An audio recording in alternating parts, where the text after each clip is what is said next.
So before you even start looking for the wildlife that you want to find, one of the most important things is to think about the animal's habits. If you don't know already, it's a good idea to do some research about the time of day the animal's most active, the types of habitat you could find that species. An example for me would be last winter, the day after Christmas. I knew there was going to be a snowstorm, so I went out early in the morning because I knew that was like dawn and dusk is when deer are most active, so I could look for fresh tracks. Spent about 5 hours tracking them until I finally found a deer, based on like tracks and scat that I had seen. But if I hadn't known that they were active early in the morning, I probably never would have seen one because they would probably be resting during the day. So, especially with birds, that's also something you have to think about. They are usually active all day, but especially in the mornings, it's a good time to see them. So always just do your research, know where you're going and what you want to see, because the two go hand in hand. So once you've decided where you're going to go, what species you're going to look for, or species, you want to think about what you want to bring with you. It's always a good idea to bring binoculars because animals have a habit of being far away, so it's always good to be able to zoom in and see them up close. Notebook, pen for taking field notes is always a must. And if you want, you can bring a field guide, so you can have a reference material in the field, especially in places where there's not going to be cell signal to look things up on your phone, though I have been known to do that. Also, definitely a phone or a camera, depending on what quality photos you want to be taking, so you can have that visual record, especially for animals you might be unfamiliar with, because I know I've spent lots of time trying to research animals online based on descriptions of something I've written down, and it's always helpful to have that photo reference if your memory isn't 100% certain of what you saw.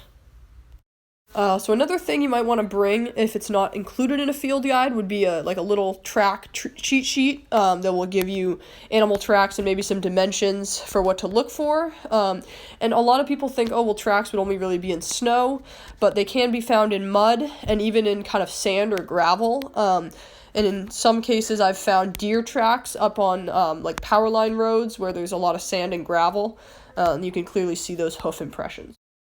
Besides just looking for tracks, you can also look for other evidence of animals have been there, which could be in their scat, their droppings, which usually can give you some idea of what they eat or how long it's been since they were in the area. So this is an owl pellet. I already had discovered and started to dissect, so it's a little more scattered, but as you can see, there are little, that's a small rodent skull right there, and you can see a lot of scatterings of bones, which are usually visible even when it's in the pellet form still. And that's a pretty good indication that you'd have some type of owl, in this case probably a barred owl, that had been perched somewhere up in those trees and had recently eaten those animals. So another way to find wildlife is to listen for audio clues. A lot of times this will just be any disturbance in the underbrush or leaf litter. And in one instance, I actually heard something, stopped for a little while, and it turned out a painted turtle was emerging from the pond, brushing through that vegetation, and I got a pretty clear look as it emerged out of the bushes. So right there in that bush, I believe is a tree swallow. So this is the type of strategy where you just sit. I just happen to see it. I'm not going to move any closer. I can't really because there's water in front of me. But I'm just going to sit here and I'm going to watch. If I sit still enough, maybe comfortable enough to move closer. If not, I did bring binoculars. So use those as well. So there's the rabbit. I'm going to speak very softly.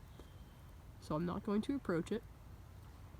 I'm going to stay distanced and just wait till it maybe comes to me, and I'm actually going to move parallel to where it's standing to avoid startling it. So it's still eating. It does not know it's been spotted. And I'm going to try to use this hill to break up my outline and get a good look at it.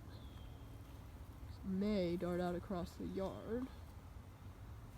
So we can actually use these trees to break up your outline, and this is a very good strategy for watching wildlife. So I'm behind this tree here, and this is I position myself in an excellent spot for viewing this rabbit, and this is the kind of technique that can really give you the best uninterrupted wildlife observations when that animal does not know you are there, and when you're able to position yourself optimally to get a good view without startling it or disturbing it, and just never touch, disturb, or feed an animal.